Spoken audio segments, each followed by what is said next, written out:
दोस्तों, DElEd 4th same के science की क्वेश्चन सीरीज में आपका स्वागत है। तो आगे बढ़ते हैं। आरबीसी की जीवन अवधि कम हो जाती है थैलेसीमिया में, एनीमिया में, हीमोफीलिया में या कोई नहीं। तो ये कम हो जाती है थैलेसीमिया में। ओके, आगे बढ़ते हैं। रक्त का थक्का बनने की प्रक्रिया धीमी हो जाती है थैलेसीमिया में, हीमोफीलिया में, एनीमिया में, श्वेतकण कोशिकाहीनता में। तो रक्त का थक्का बनने की प्रक्रिया धीमी हो जाती है हीमोफीलिया में। आगे आते हैं। डब्ल्यूबीसी कम हो जाती है एनीमिया में, थैलेसीमिया में, श्वेतकण कोशिकाहीनता में या हीमोफीलिया में। तो डब्ल्यूबीसी कम हो जाती है हमारी श्वेतकण कोशिकाहीनता में। लिवर सिरोसिस रोग का कारण है हीमोफीलिया, एनीमिया, थैलेसीमिया या कोई नहीं। तो लिवर सिरोसिस रोग का कारण है हीमोफीलिया। आगे बढ़ते हैं। एड्स का पूरा नाम है additional immunodeficiency syndrome, acquired immunodeficiency symptom, acquired immunodeficiency syndrome या कोई नहीं। तो एड्स का पूरा नाम है एक्वायर्ड इम्यूनोडिफिशियेंसी सिंड्रोम। ओके, आगे बढ़ते हैं। विश्व एड्स दिवस कब मनाया जाता है? विश्व एड्स दिवस कब मनाया जाता है? 1 जून, 1 नवंबर, 1 दिसंबर या 1 मई। तो ये मनाया जाता है 1 दिसंबर को। सर्वप्रथम एड्स वायरस कब देखा गया था? 1980, 1981, 1982 या 1983। तो एड्स वायरस सर्वप्रथम देखा गया था 1981 में। एचआईवी से प्रभावित होने वाली कोशिका का नाम है T1, T2, T3, T4। HIV से कौन सी कोशिका प्रभावित होती है? T4। आगे बढ़ते हैं। एड्स की उपचार की औषधि है जाइडोवुडाइन, इंसुलिन, स्ट्रेप्टोमाइसिन, कोबाल्ट थेरेपी। तो कौन सी है? जाइडोवुडाइन। एड्स की सिरमी जांच के लिए उपयुक्त प्रमुख परीक्षण है ELISA kit, western blot kit, blood group kit या कोई नहीं। एड्स की सिरमी जांच के लिए कौन सा उपयुक्त परीक्षण है? ELISA kit. आप यहाँ पर ध्यान रख सकते हैं एड्स से एलिसा किट। आगे बढ़ते हैं। एड्स से बचने हेतु सावधानियां हैं। तो क्या है? शिक्षा द्वारा सुरक्षित स्त्री सहवास, कंडोम की व्यवस्था व सही उपयोग, सुरक्षित रक्त संचरण या सभी। तो इसका आंसर हो जाएगा उपयुक्त सभी।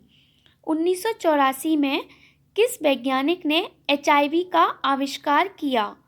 Look Montagnier, Robert Gallo, Christian Barnard, Louis Pasteur.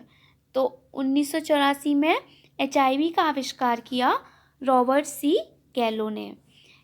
आगे बढ़ते हैं। किस सेल को पुनः आवेशित किया जा सकता है? ये हम पहले भी पढ़ चुके हैं, दोबारा है।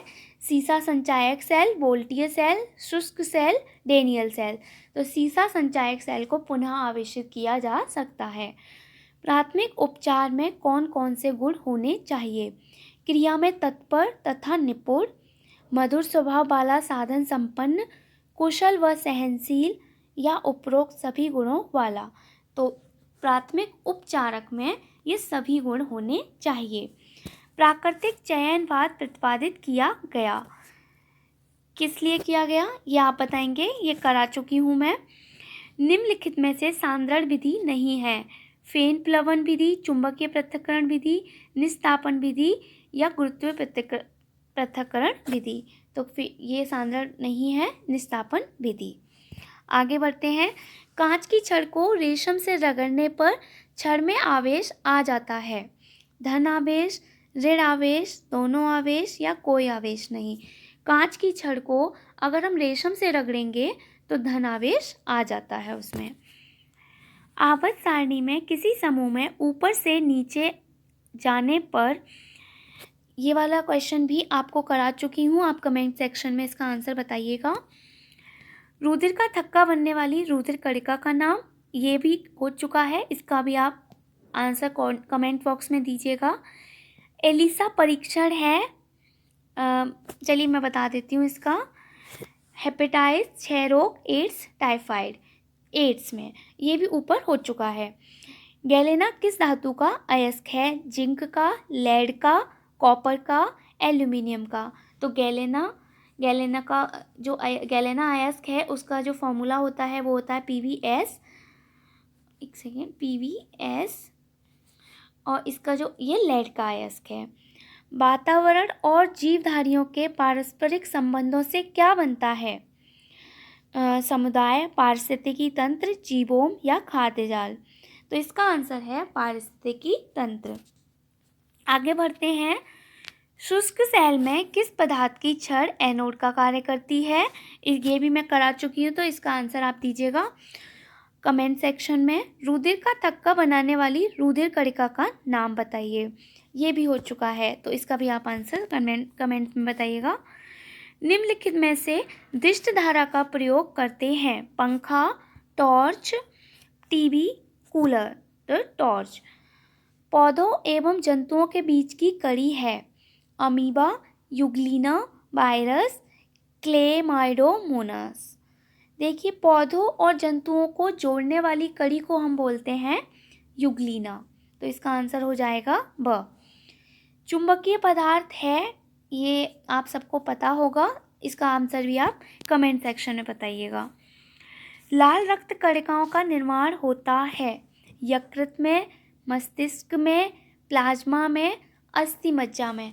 तो लाल रक्त कणिकाओं का निर्माण होता है हमारा अस्थि मज्जा में। विद्युत बल्ब में तंतु किस धातु का बना होता है? टंगस्टन, सिल्वर, एल्यूमिनियम, चांदी। विद्युत बल्ब में तंतु टंगस्टन का बना होता है। विद्युत धारा का मात्रक क्या है? ये हो चुका है, लेकिन चलिए आप बताइए क्या होता है विद्युत धारा का मात्रक? Coulomb, ampere, second, volt. विद्युत धारा का मात्रक होता है एम्पियर, इसे हम A से रिप्रेजेंट करते हैं। ओके, आगे बढ़ते हैं। हेमेटाइट किसका अयस्क है? हेमेटाइट किसका अयस्क है? सोना, तांबा, लोहा, कैल्शियम। तो हेमेटाइट किसका अयस्क है? लोहे का। मिश्र धातु है। मिश्र धातु आपको बताया था कि मिश्र धातु अलग अलग धातुओं से मिली धातु होती है। तो कौन सी धातु मिश्र धातु है? पीतल, तांबा, जस्ता, टिन। देखिए, जस्ता, तांबा, टिन सब अलग अलग धातुएं हैं। पीतल जो मिलकर बना होता है कॉपर व जिंक से मिलकर बना होता है, इसीलिए ये मिश्र धातु है। भारत में एनीमिया के कारण हैं, तो ये करा चुकी हूँ, गरीबी, अज्ञानता, गंदा रहन सहन या उपरोक्त सभी। तो इसका आंसर हो जाएगा उपरोक्त सभी। ओके, ये लास्ट क्वेश्चन भी हो चुका है, इसका आंसर भी आप कमेंट सेक्शन में बताइएगा। तो थैंक यू, मिलते हैं नेक्स्ट वीडियो में।